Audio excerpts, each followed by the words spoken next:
जय झूलेलाल। सिंधु संगम माचिस मीडिया में तव्हांजो स्वागत आहे।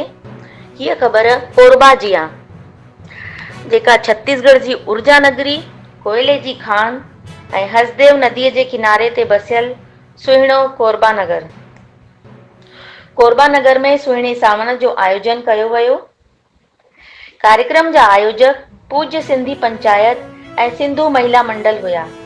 सिंधु भवन कोरबा में कार्यक्रम जी शुरूआति 7 अगस्त शाम जो 6 वॻे खां कई वई, जंहिंमें मुख्य अतिथि भारतीय सिंधु सभा प्रदेश अध्यक्ष श्रीमती विनीता भावनानी जी जे पारां झूलेलाल साईं जे अॻियां जोत ॿारे करे आरती कई वई, जंहिंमें सभिनी भेनरुनि भॼन ॻायूं।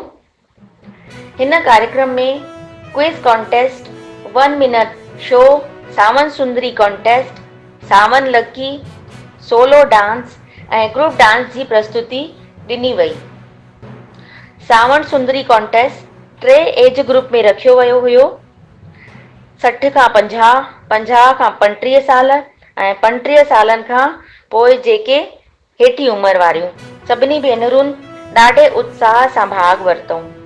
सहयोगी टीम में मेनका दोदानी, वीना भावनानी, भावना जसरानी, अनु टेलवानी, सौम्या चंदानी, मीत रोहरा, मधु वाधवानी, नीलम रामानी, आरती रामानी, सुहानी लालवानी, बिंदिया रामानी, इन्हनि सभिनी भेनरुनि जो सहयोग रहियो। कोरबा जी हीअ ख़बर फ़िलहाल एसिताणी। सिंधी समाज जूं ख़बरूं सिंधीअ में ॿुधण जे लाइ सिंधु संगम माचिस मीडिया जा वीडियो लाइक कयो, शेयर कयो, सब्सक्राइब कयो ऐं सिंधियत खे वधायो। जय झूलेलाल।